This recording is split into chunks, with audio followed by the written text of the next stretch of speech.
It's only two maps. Each team chooses a map, and then they win 3 points if they win the game, and they win 1 point if they lose the game. And this was made in order to motivate teams to take part on RTS League, because if a team sign up but they don't play, they're not even getting the 1 point, you know. So this was made to give an advantage to the teams that are actually playing, even if they are losing. If they manage to play all the games, they have some chance to go to the playoffs because they gave themselves in, they try to go, and they win that chance. So it's very important that 1 point that the loser team gets, because it can be useful to decide the last spots of the playoffs in some cases, or a better seeding for a team who is already classified. That's how it works. Guys, there's also another game going on here between ARK and LET, and I'm not being able to cast, unfortunately, because they are happening at the same time, so sorry for that. Nah, man, RTS League was always like this. It was always like this, but there were not always, but at least from 15 years from now, it's like this. And I find this rule very interesting because in the past, lots of teams used it to sign up and they just say, okay, I'm just going to play like 3 matches, win those matches and be classified. And the teams that were actually trying to play and not giving admin wins, actually making the tournament happen, wouldn't even get a point for that. So now they got a point for that. I find it very important.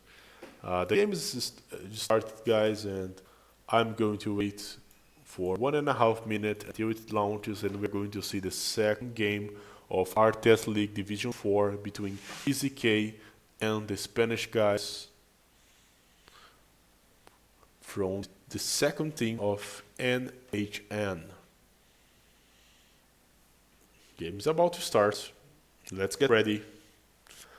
I'm curious to see what the Civs are.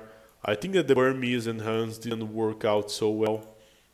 It would probably have worked if the push of if Martin played more offensive and Hans played with knights instead of cave archers. That's just an opinion, but that's what I think. Only 20 seconds, game is actually starting, and let's go for the second game.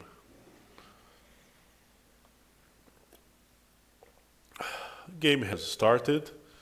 The civilizations here are Franks for Martins from BzK, Mayans from OnLeKe, and enemies have Mongols and Japanese. And it seems that we are playing here Gold Rush. Gold Rush. Quite interesting.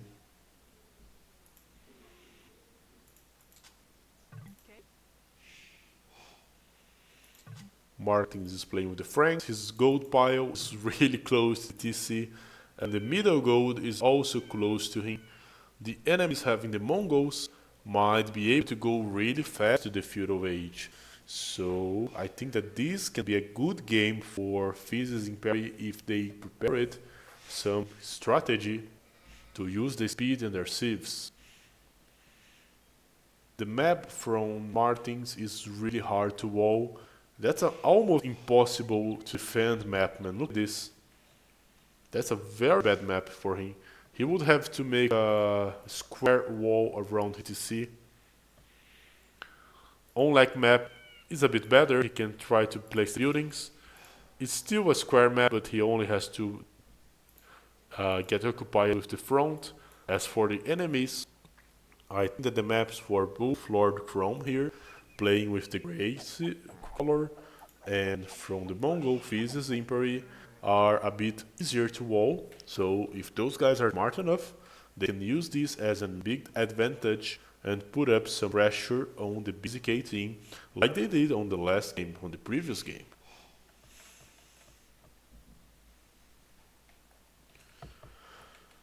Three on wood for Martins. He's going for the first board.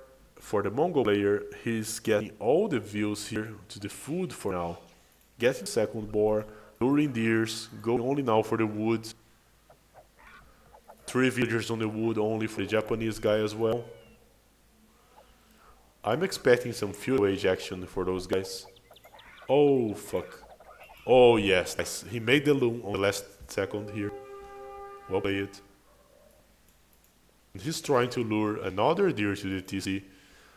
The economy of this guy is going to be a lot better by the end of the feudal age. So I can see why he chose the Mongols.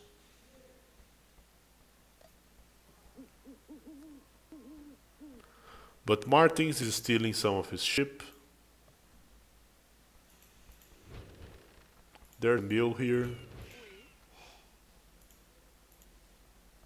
from Martins, and the Franks get these berries a lot faster, so this can be good for him. OnLeKe has 4 on the wood as the Mayans. He's getting the second boar.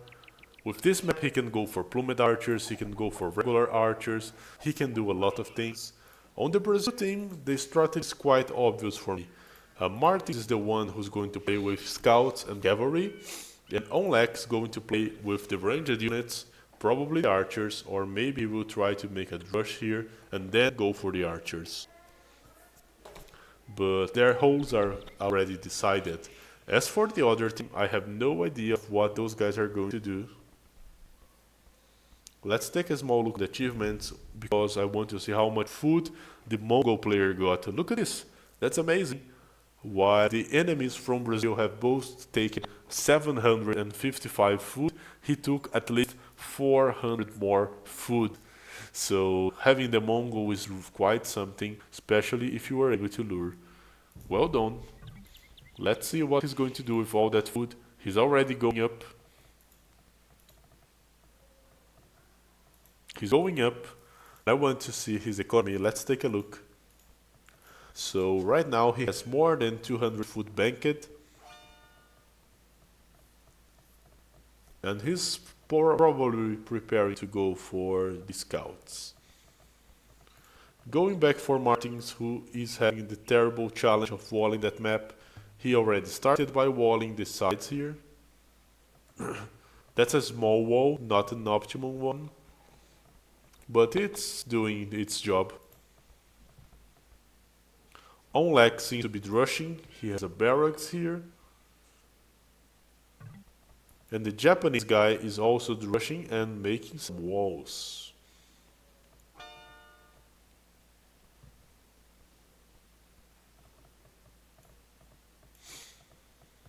Second lumber camp here for Martins. He's going up, but he's going to at least 1 minute behind the Mongol player, who's collecting some gold, making the barracks. Let's see what he's going to do. He has 360 food banked and ready to be used.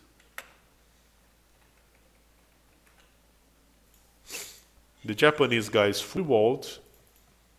He has 3 militia going on the direction of OnLeKe, who's now trying to wall, also with 3 militia. But his map is a lot harder to wall, and he's not doing the good job as the Japanese player did here. Mongol already trying to attack the enemies, making the stable.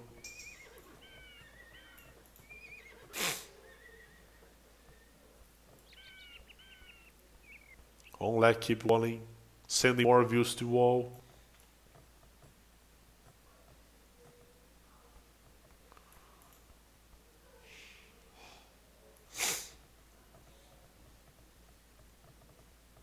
Farms now for Civs injury. More scouts being made. I'm not sure about sending his scouts like this.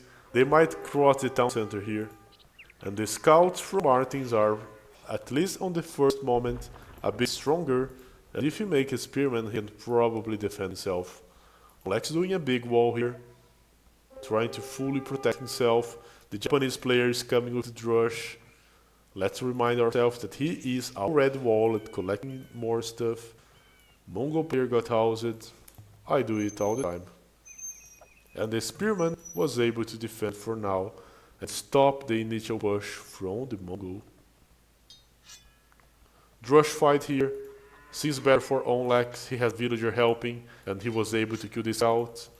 So that was a nice fence, and he's putting the Japanese player to run. The only problem is that the Japanese player is already protected and going for the next age. Some fight happening here. Seems very good for OnLeKe. He's probably going to kill all the militia without losing a single one. That was a good defense. He almost lost the eagle, but didn't, which means that he was having some good micro. On the other side, Civs using his Mongol advantage and attacking the wood from martinhs. Spearman's coming here to defend, but not sure if it will do it in time. Well, he saved one of the views. One of the views dead. Scouts are running. 2 scouts for 1 view. Not the best trade. Martins is now making more scouts, following the Mongol scouts. OnLeKe fully walled, but that's a very easy to attack map. And his gold is very on front, so that's not a comfortable position.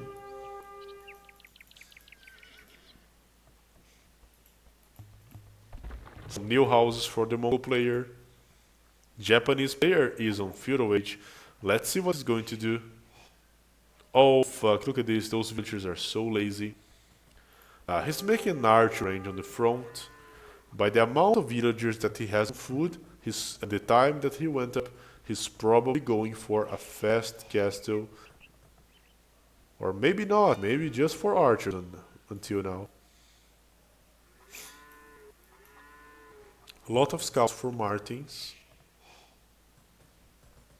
OnLeKe is going up with both blacksmith and market, and he's going for stone. So it seems that he's going to try and make blood archers. So probably crossbowmen for the Japanese player and blood archers by OnLeKe. The scouts are attacking. Martins is not stopping with his scouts. Wheelbarrow from the Mongol player. Oh, he's being attacked before finishing his walls. He just did some quick house walls here and protected the back of his economy. So he's going to be fine. Fast castle for the Japanese player with crossbowmen. Fast castle for the Mayan player, preparing himself to go for the plumed archers. Let's take a look. Blacksmith here for martinhs. He might be getting ready to go up. A lot of scouts is what he's doing. OnLeKe joined him attacking the enemy base, but it's going to be very hard to put a good attack on this Mongol player. His sources are walled and close to the TC. More scouts here. And BzK players are getting at least one some views. Japanese did secondary walls here and deleted the ones to the front, which means that he's getting ready to release his archers to attack.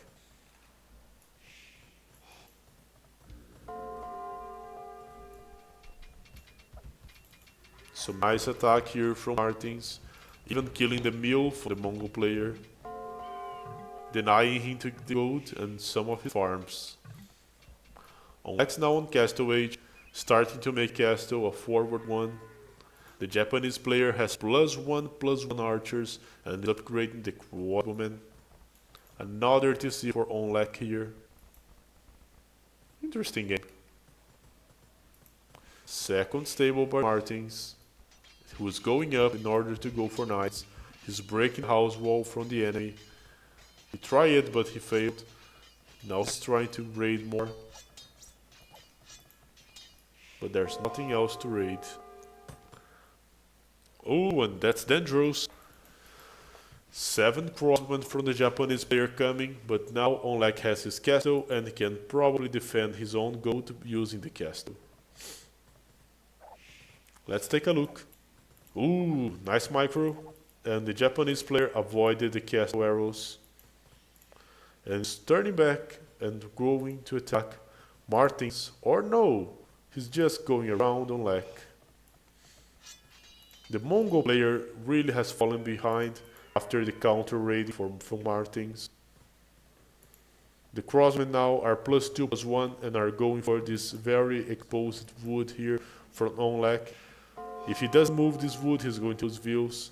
The Japanese player is already adding a university, which probably means that he's going for the ballistics. OnLeKe made the third town center here on the road on the middle. Nice one. And moved his wood just in time. The crossmen are still trying to find a spot to raid. Forward TC here by martinhs, granting him a good position to use to get the middle. A backward town center here to protect his wood. Now his economy is going to be very comfortable, and he has some massed knights here making the +2. He will be able to defend from those crossbowmen of the Japanese player. OnLeKe now with plummet archers, spamming them on the middle of the map.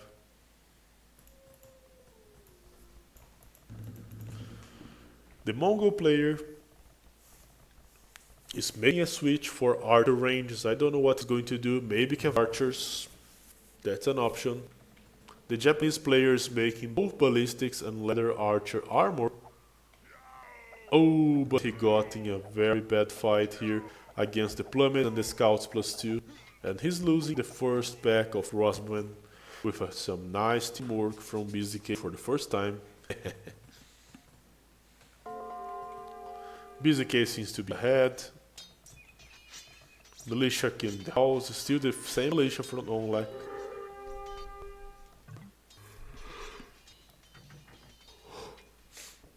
Martin's trying to put some pressure using the French knights. Brazilian guys have 6 town centers working against only 2 town centers from the Spanish team, so this booming approach is going to be very useful for them.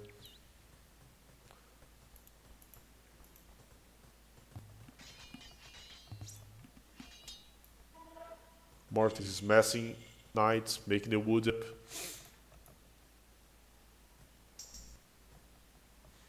OnLeKe is going for the armor for his plummets. Japanese guy still on base, still waiting for a good opportunity. Oh no, he isn't. He's attacking OnLeKe here. And he just breaks his palisade and is going inside his base. Big amount of knights here, attacking the spearmen. More scout coming. He's going to put a lot of pressure here on the Mongol player. Villagers dying, cav archers need some time to be massed and are not having that time. OnLeKe has a big number of plummet archers and will probably be able to counter those crossbowmen. 1-for-1, 2-for-2, oops, 3-for-3, 4-for-4. And right now the crossbowmen are not taking more plummets probably. And OnLeKe is getting rid of the second wave of crossbowmen. That's very bad because only now the Japanese player is starting to boom, and he is 10 villagers behind the boom from OnLeKe. The Mongol player is really pressured here by Knights of Martin's. Man, that's not good. Look at this. There's a lot of knights he's not being able to hold. Martin's is probably going to take his town center soon. The plummet archers are going to attack, and they asked for the GG. So GG, 2-0 for the BzK. I think that the civilization's choice was nice here. The Mayans are one of the best archer civilization. And Martin's with the Franks could do a good job here with the knights. GG, 2-0 for BzK.